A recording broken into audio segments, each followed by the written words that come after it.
Welcome back to the Sunday Supplement.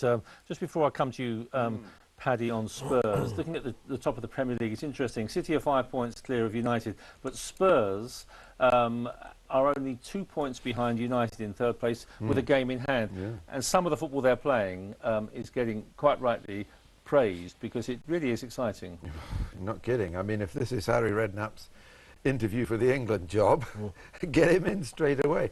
I mean, seriously, it is beautiful football. It's you know, it's up there with Arsenal when, you know, at the times when they've rightly been praised for playing the best football since the Premier League became the Premier League. This is a different style, though, isn't it? Much quicker. Yes, it's a different style, but it's equally beautiful. And Newcastle, of course, under Keegan, they played fantastic, you know, full verve football. And this is the same.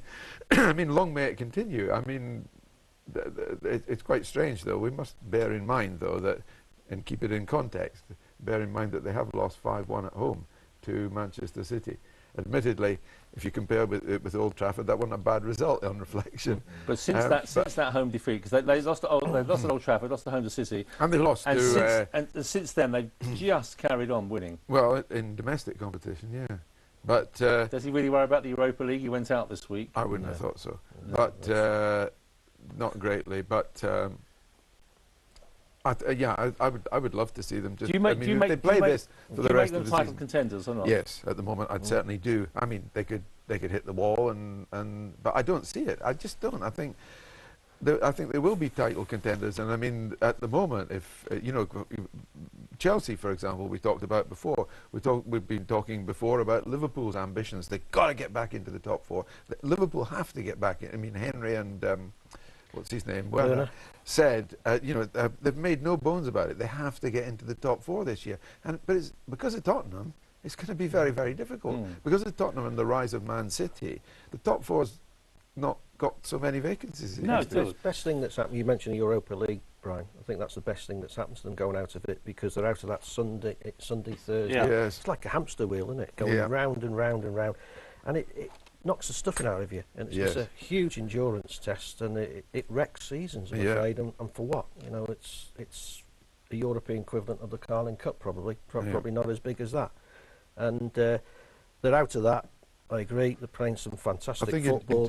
You say about a job for Harry Redknapp. Well, let's hope Gareth Bale was English. You know, I mean, that's the problem. It's foreign players a lot of foreign players in that side. When he goes to, if he goes to England, he won't have Bale. He won't have Modric. Van der Vaart. No, well, they are fantastic. Adebayor, who's been arguably the player of the season, even ahead of Modric. They are fantastic. Fantastic to watch. What if Adebayor gets the winning goal at the Etihad Stadium? Yes.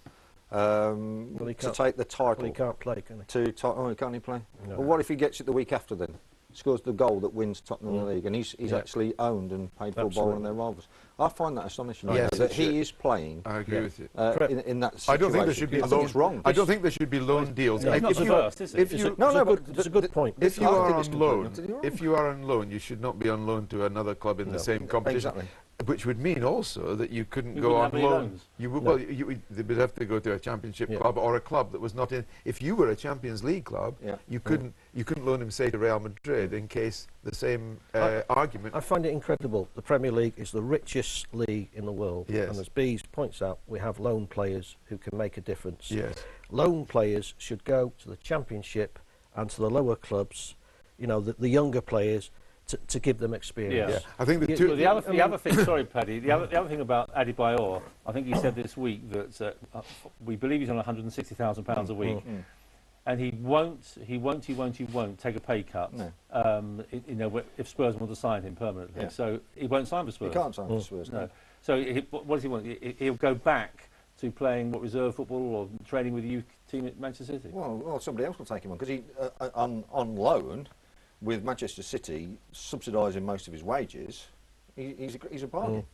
You haven't got the if he gets injured and he's ruled out, we've lost the £50 million investment or the £40 million investment. You're just paying £60,000 a week to have a top-class quality striker. Yeah. I mean, we're talking about Liverpool and the financial need for Liverpool to get into the top four. Well, the fact that Adebayor's on fire for Tottenham at the moment, is, on this sort of odd arrangement, just talk about level playing field. And I think, it's wrong. Despite the fact that, as Rico rightly says, there is the Premier League is widely admired, but the two things that I'd like to see changed, and I'm sure that Premier League people are more than aware of it, are the loans within, and also the transfer window, in my opinion, should close substantially before the season opens, because we've almost forgotten now the way that the competition was distorted by the speculation over Modric and so on. They could be said to have recovered rather well, Spurs, but it distorts the competition by having this bargaining and speculation going on while players are actually supposed to be playing for their clubs. Do you view Tottenham as title contenders or not? Yeah, I do. I mean, can they sustain this form they're showing? Well, I think you've got to remember. It'd be great for the game if they could. This is not a one-off with Tottenham. I mean, do you remember the games they had in the Champions League that season? They played some magnificent football there. What they're doing now, they've added the consistency. They've improved the squad, and they're now believing in themselves and doing it on a consistent basis. The thing that everybody, even Tottenham fans, will say to you, well, we always blow up in the spring. We mount a challenge and then we fall away in the spring. Well, that's going to be the big test. Can they go the whole hog? As Rico says, not being in the Europa League, and with having United, hopefully Chelsea, hopefully City, if some miracle can happen, those teams being involved in the latter stages of the Champions League, with Arsenal already through, there's 4 of their rivals who are playing big games every fortnight. Yeah.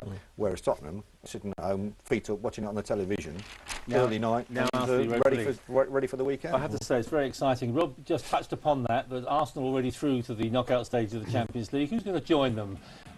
Big games this week for Manchester United and City. We'll have a look at that next.